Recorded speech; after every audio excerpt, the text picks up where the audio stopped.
Boa noite a todos, então. Vocês estão enxergando aí a apresentação de Sim, slide? tá, tá boa. Ah, que bom. Nós não conseguimos ver vocês, porque deu um probleminha aqui, e aí não deu para fazer a transmissão que eu acabei de falar, no PowerPoint. Aí a gente está vendo só a tela que vocês estão vendo também, viu? Da apresentação. Então, sejam todos muito bem-vindos. Com muita alegria que a gente retorna às atividades presenciais, depois de tanto tempo afastados, é, mas também com muita alegria damos continuidade às atividades híbridas, porque ter vocês conosco é muito satisfatório, incentivador para a gente, né? Então, eu só tenho quase 5 anos de espiritismo. Antes eu acreditava, eu me dizia espírita, porém eu não estudava, só frequentava, tomava passe, água fluidificada, assistia palestra e de vez em quando ajudava a distribuir uma sopa, cortar umas verduras, mas vai fazer 5 anos junto com a nossa casa que eu estou aqui como colaboradora, então, do SEBEM. Hoje a gente está aqui, então, não como uma palestrante, mas como uma estudiosa, né? Uma aprendiz que busca aprender, e mais do que aprender, colocar em prática. E esse nosso tema de hoje, a nova era, que é do capítulo 1 do Evangelho, item 9 a 11, do Evangelho segundo o Espiritismo, trata um pouco disso, da prática, né, que nós precisamos ter daquilo que aprendemos na doutrina. Só informar que, desde quando nós iniciamos as palestras aqui em nossa casa, nós estudamos o Evangelho. E, ao final da pandemia, antes de começar a pandemia, a gente estava finalizando o Evangelho. E aí, quando a gente foi retornar para planejar tudo, já tinha sido feito todo o Evangelho nas explanações. Então, esse ano a gente dá início novamente ao estudo do Evangelho nas nossas palestras, exceto nos dias em datas mais especiais. Então, vamos lá.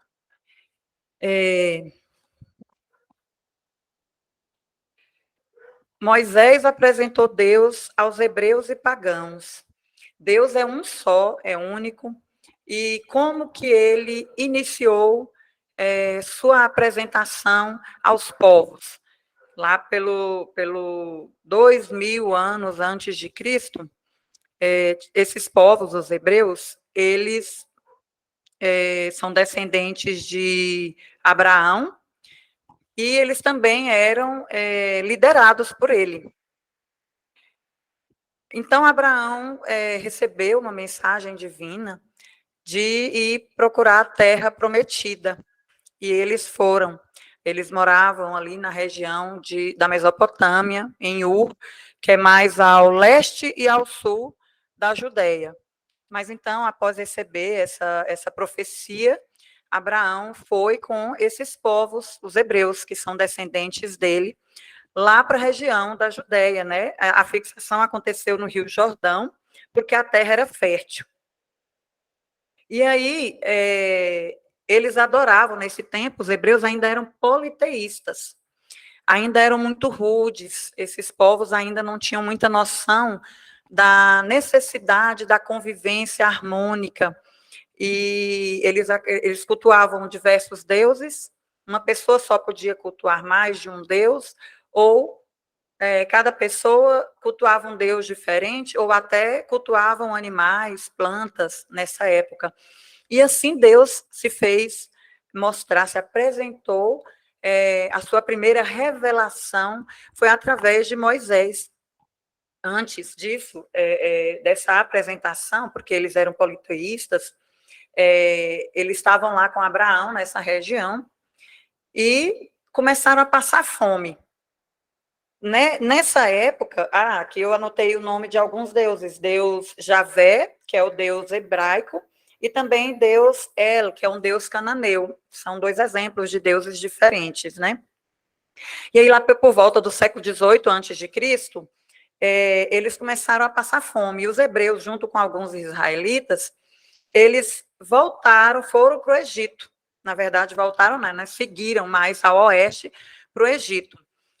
E aí, 1350 anos antes de Cristo, nessa época, já liderados por Moisés, eles teriam, então, se retirado do Egito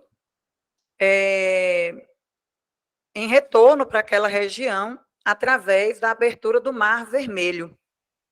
Nessa época, do período do Êxodo, que foi essa saída deles do Egito por causa da escravidão, eles já estavam se tornando monoteístas. Moisés já tinha apresentado para eles, através dos 10 mandamentos, uma noção de justiça, noção do amor de Deus. Mas aquele povo ainda não estava tão evoluído moralmente, apto a conseguir entender essa profundidade do amor, da justiça divina. Para ele, a justiça era mais material. Então, como diz o título aí, né, Moisés apresentou Deus aos hebreus e aos pagãos, né, que eram povos também que não eram monoteístas. Esse povo hebreu foi um instrumento de que se serviu Deus para se revelar por Moisés e pelos profetas, através dos sofrimentos deles, da fome, da escravidão, porque o ser humano ele tem uma tendência da inércia. Quando ele chega num ponto de conforto, ele não quer sair dali, porque ele tem medo do que pode vir ser pior do que o que ele está passando. Então, esse sofrimento muito grande que esse povo passou, fez com que eles despertassem para querer mudar, para querer algo melhor. E foi quando Deus enviou Moisés, trazendo essa esperança, trazendo um Deus único, um Deus de amor. Embora Moisés tenha trazido os 10 mandamentos, de forma que Deus enviou com, vamos dizer assim, com a sutileza, de uma forma sublime, eles ainda não estavam preparados e materializaram aquela interpretação. Eles fizeram tudo a ferro e fogo. Eles não conseguiram tirar ainda o espírito da letra, né? E aí, passando aqui, quando eu falo desse sofrimento que esses povos passaram, eu quero citar aqui a lei de causa e efeito, que a gente pode ler e conhecer um pouco mais para quem ainda não leu, ou só para lembrar para quem já conhece, no capítulo 5, item 6 do Evangelho segundo o Espiritismo, no 4º e 5º parágrafo, e aí o Livro dos Espíritos, pergunta 258 e seguintes. Por que eu estou falando da lei de causa e efeito? Porque os hebreus e os povos pagãos não sofreram só para que Abraão pudesse mudar a religião deles de politeísmo para monoteísmo. Só para, entre aspas, só para, né, apresentar Deus. Não, é claro que dentro da justiça e misericórdia divina, tinha uma razão deles estarem passando pela fome, pela escravidão. E a justiça divina funciona dessa forma, né? Ela junta o útil ao agradável, digamos assim, para ser bem simples.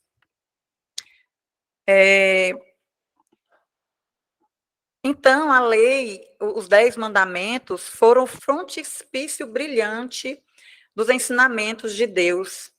O que é frontispício? O que vem na frente, o que vem iluminar, né? Então, ele trouxe, através dos 10 mandamentos, como se fossem as sementes da moral cristã.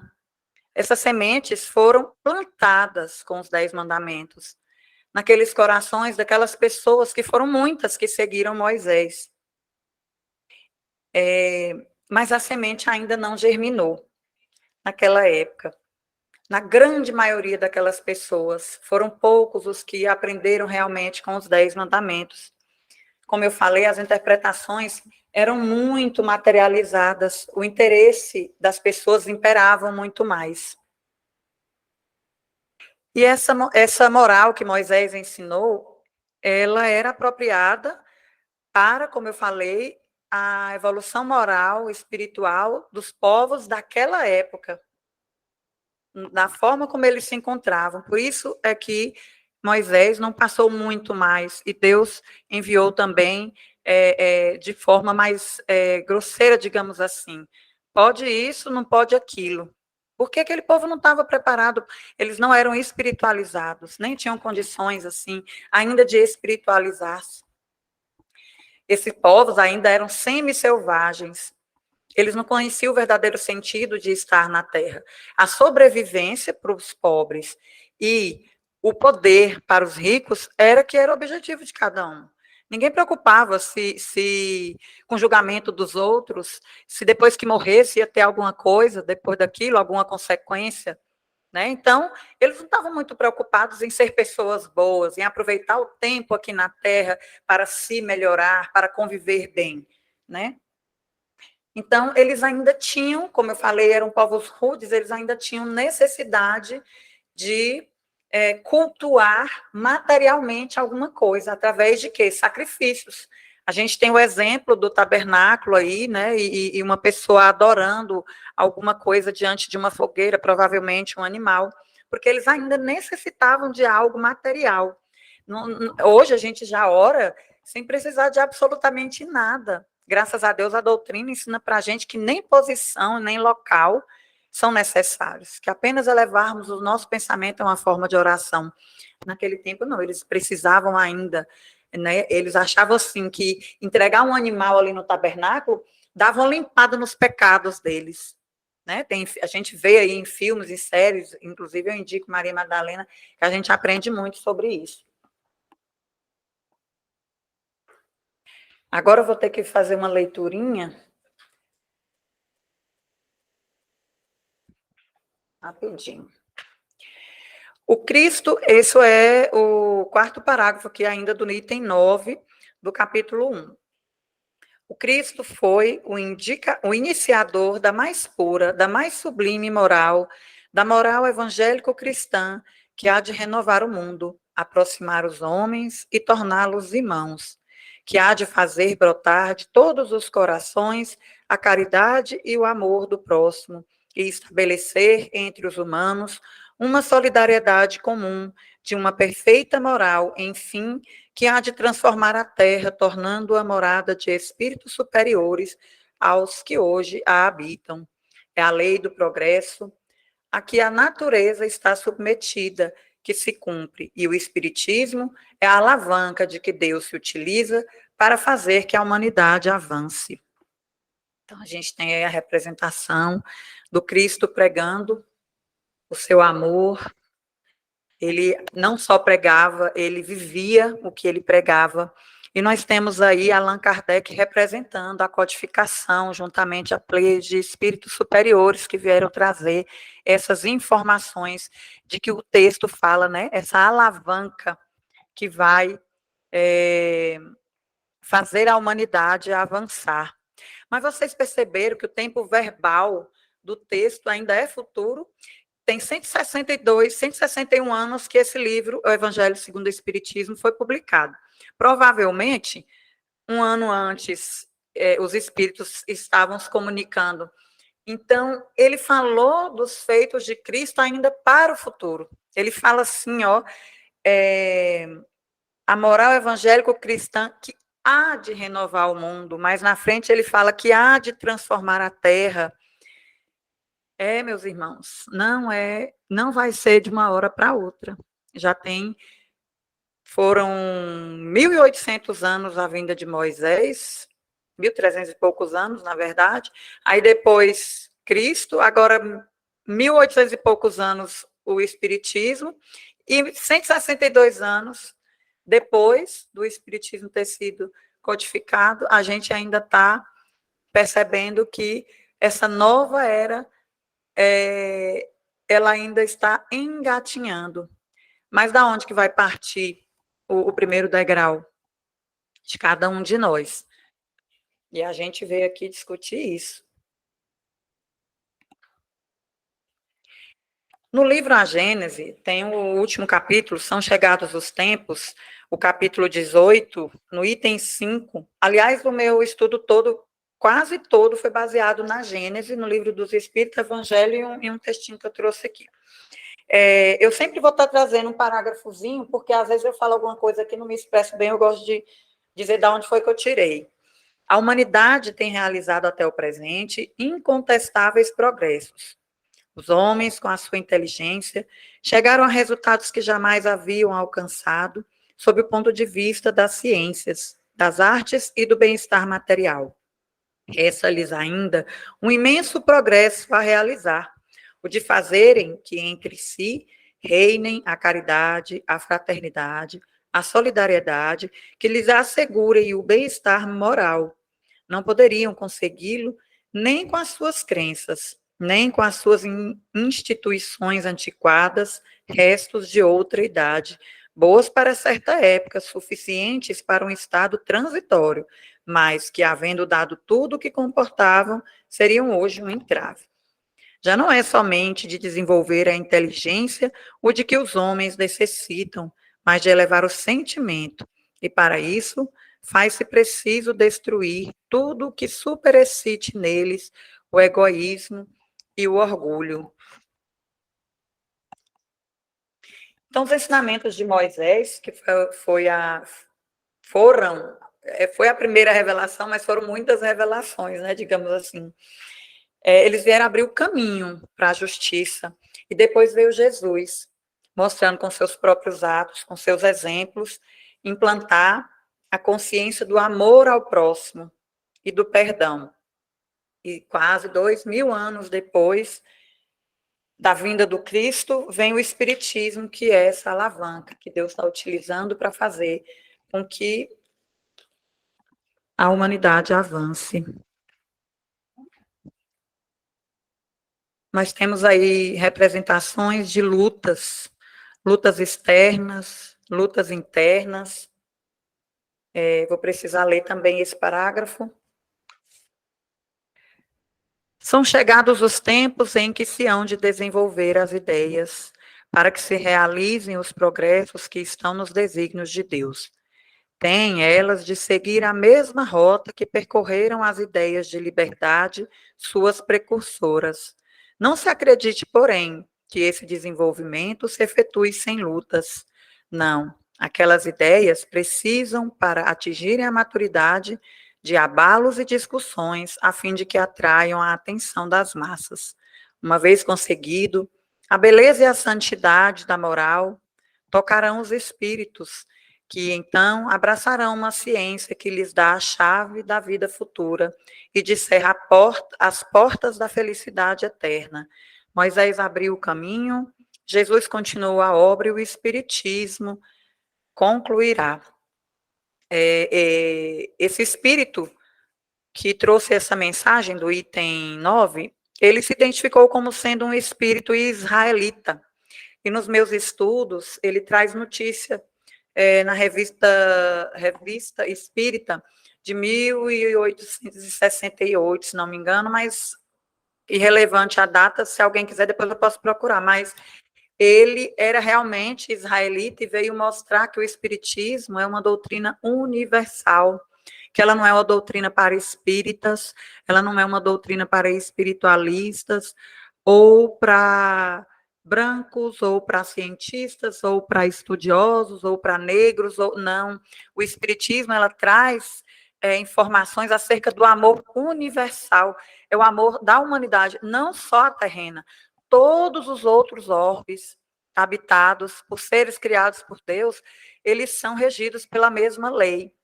E essas leis, as leis de Deus, é que a doutrina traz, buscando a religião através dos ensinamentos de Jesus, né?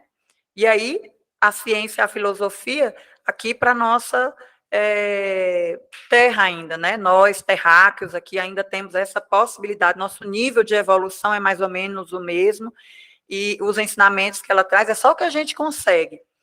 Mais para frente, quando melhorarmos nossa compreensão através da nossa melhora moral, a gente vai ter o direito de aprender mais. Se a gente conseguir continuar aqui, junto com a nova era, com certeza vamos aprender aqui mesmo. Então, minha gente, quais são essas lutas? Que ideias são essas? Esse texto, igual eu falei, foi publicado, né, há 160 anos. A gente já conseguiu entender que ideias são essas?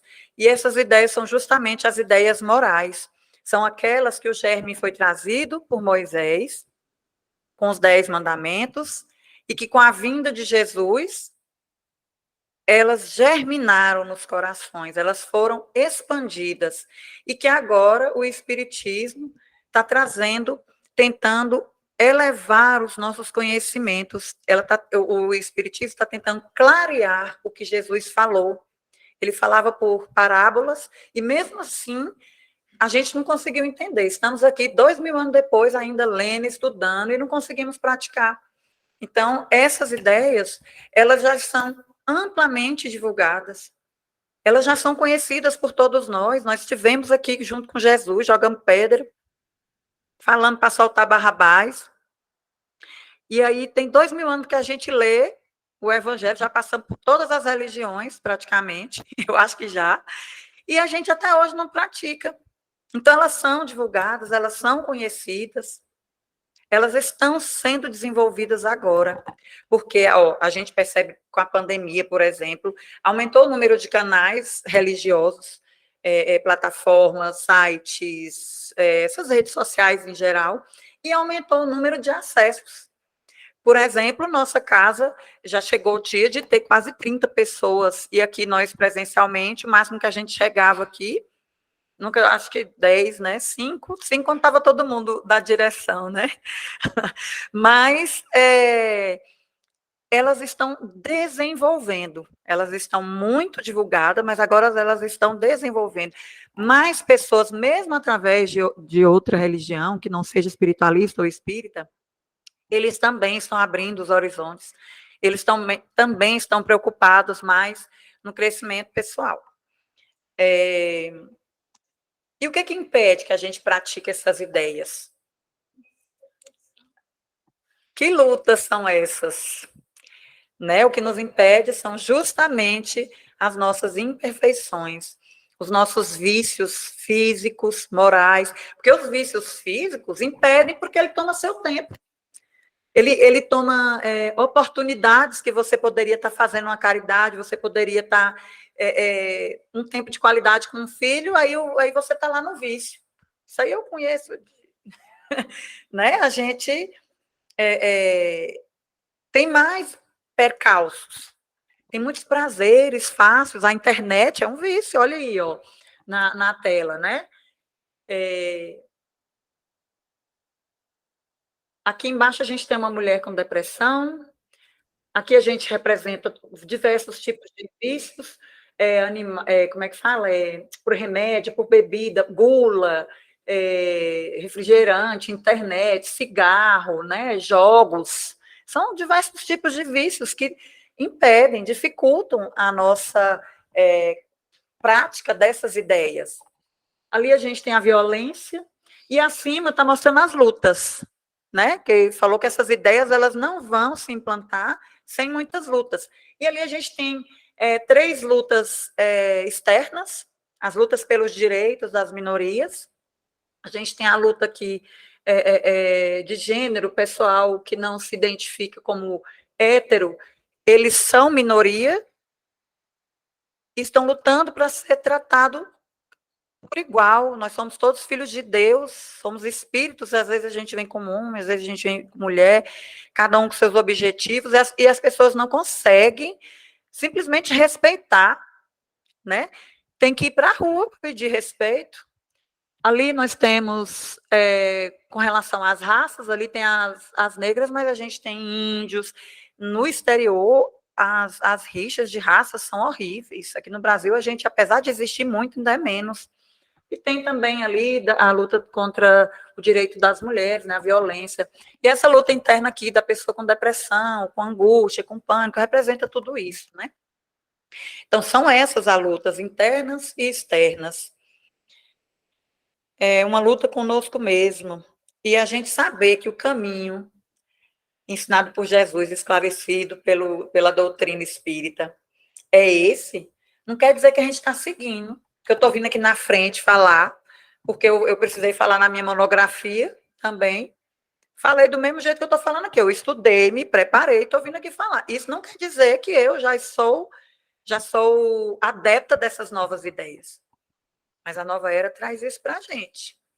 A gente tem que praticar o que a gente estuda, mas a gente sabe que nenhuma mudança é de uma hora para outra, e nenhuma mudança é dada. Se fosse assim, Deus já tinha criado a gente perfeito. Então, a gente tem que fazer nossos esforços para que haja esse desenvolvimento. O trabalho no bem. E esse trabalho no bem, eu gosto de falar, não é só a caridade material, não é só vir aqui no centro ajudar. É lá dentro de casa, com você mesmo, com seus parentes, lá no seu trabalho, porque você silenciar é um trabalho no bem.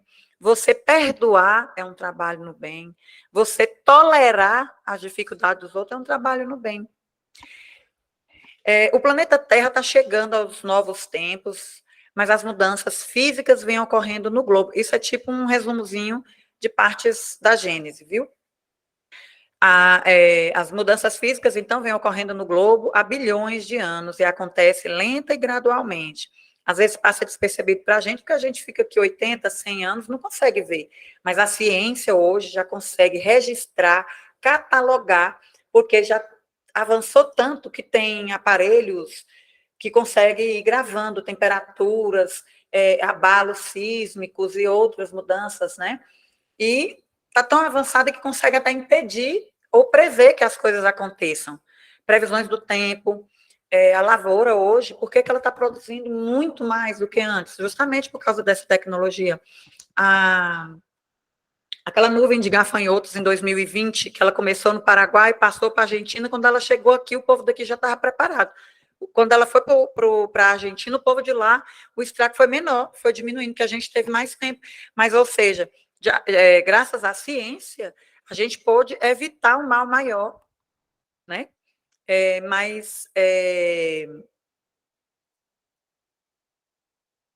O que eu quero dizer é justamente isso. A ciência avançou muito. A ciência é um dos braços da sabedoria, é um das asas do avião. Nós já temos elementos suficientes, então, para acompanhar moralmente esses avanços da ciência.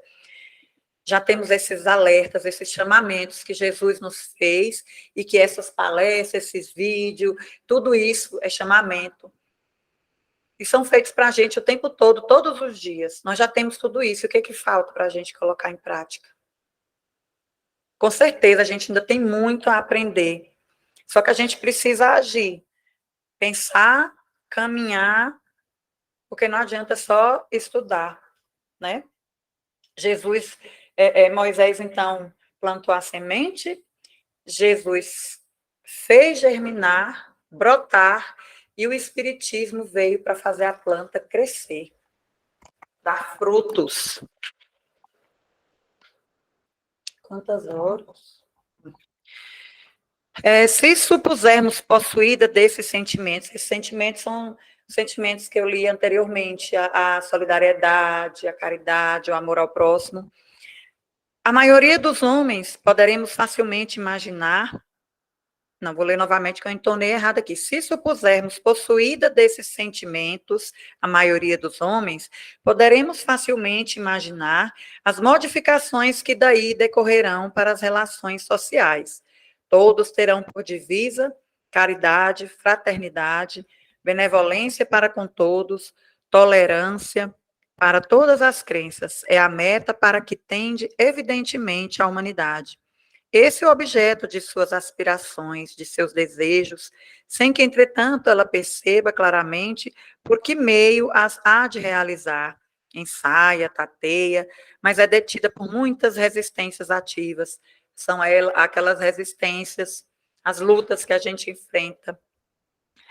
Ou pela força de inércia, dos preconceitos, das crenças estacionárias e refratárias ao progresso. Faz-se-lhe mister vencer tais resistências, e essa será a obra da nova geração. Quem acompanhar o curso atual das coisas reconhecerá que tudo parece predestinado a lhe abrir caminho. Ela terá por si a dupla força do número e das ideias, e de acréscimo a experiência do passado. Então, complementando o que eu tinha acabado de falar.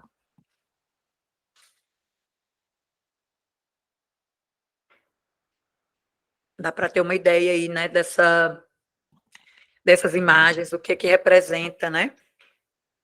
Então, a gente passa para o item 10.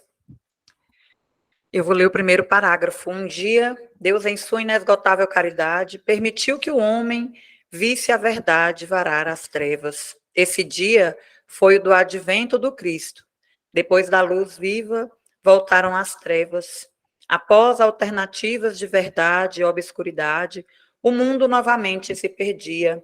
Então, semelhantemente aos profetas do Antigo Testamento, os Espíritos se puseram a falar e vos advertir. O mundo está abalado em seus fundamentos. Reboará o trovão. Sede firmes. Fenelon, o espírito que ditou o item 10, está nos advertindo, está nos chamando. Fala, pessoal, está chegando a hora. Vamos agir.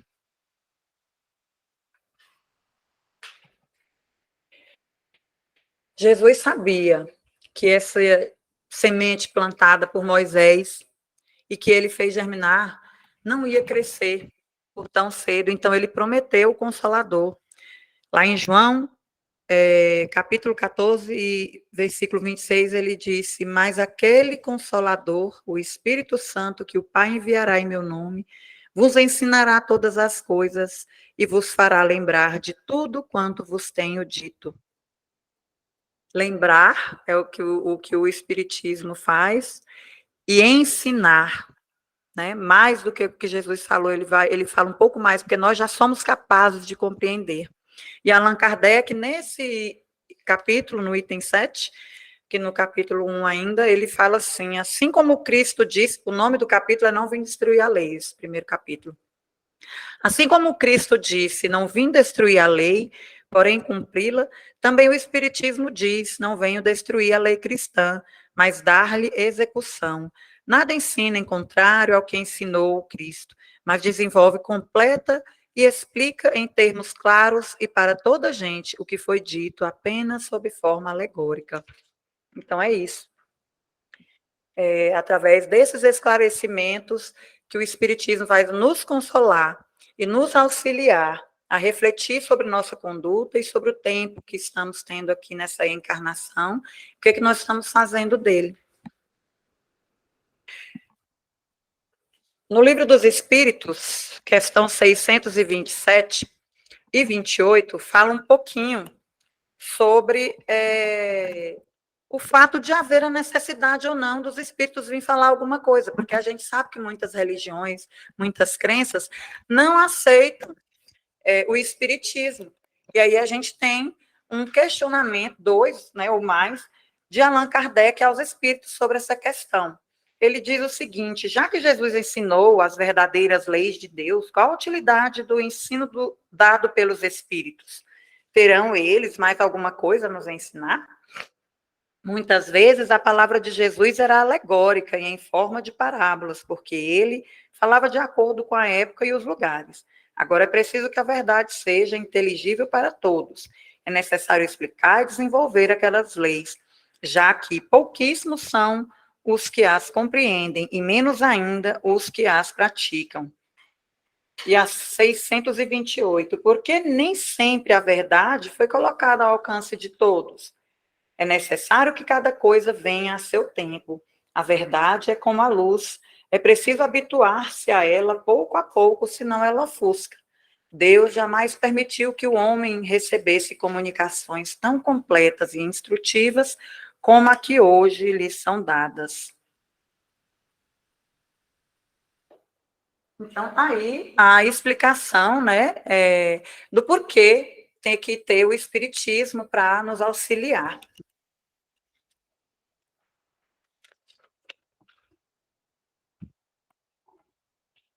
Mais uma série de imagens para nos auxiliar a entender um pouco do que nós estamos passando. A gente tem um avanço da tecnologia, temos o mundo na palma da mão. Hoje é possível fazer cirurgias pela internet. O médico nem vê o paciente, ele estuda tudo através de vídeos com outros profissionais e ele consegue guiar aparelhos que conseguem ali tirar algum tumor, alguma, né? Fazer, ou pelo menos indicar quem está lá presente. Então, assim, a tecnologia realmente avançou. O planeta Terra avançou muito de lá para cá, na parte física, assim como a tecnologia. Mas agora está faltando, essa ciência, ela promoveu o conforto material. E o nosso conforto moral? Onde fica? Quando a gente perde um ente, como que a gente se conforta? Quando a gente se depara com a miséria, que a gente vai nos lugares e enxerga que realmente tem tudo aquilo que a gente vê na televisão. Porque a miséria na cidade grande, ela está estampada. Né? Eu fiquei um tempo em Brasília e eu fiquei horrorizada com o tanto de gente pedindo nos semáforos e o tanto de gente morando em barracas de lona, enfim, no meio da cidade. Aquele, para mim, só não foi novo porque eu já tinha visto antes, mas aqui no interior, a gente só vê a miséria se a gente for lá nos bairros. Quem consola a gente? A gente precisa de um conforto moral, né? Então, o Espiritismo tem esse objetivo de modificar os costumes pela modificação das criaturas humanas, pela educação espiritual, conduzir a humanidade a essa nova era. Ele vem explicar o que o Cristo disse e ampliar os conhecimentos, revelando o que Jesus não pôde nos falar. Mas para que a gente avance, não basta o desenvolvimento intelectual, nós temos que colocá-los em prática no nosso dia a dia.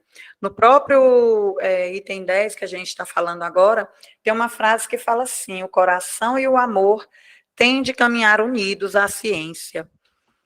Aí está mostrando, então, o Espiritismo vem descortinar, né? Eu tentei achar uma cortina aí, mas tem umas fábricas ali, não tem nada a ver, mas vem descortinar o que a gente tinha um véu ainda, porque nós não éramos espiritualmente, moralmente evoluídos para entender, né? Aí tem a codificação, as obras, né? O estudo, a parte intelectual. E abaixo, ao lado, a caridade material e a caridade moral. Isso daqui eu vou ter que ler por ali. Da Gênesis, o mesmo capítulo, são chegados os tempos, item 18 e 19, também vem trazer essas informações das quais estou falando.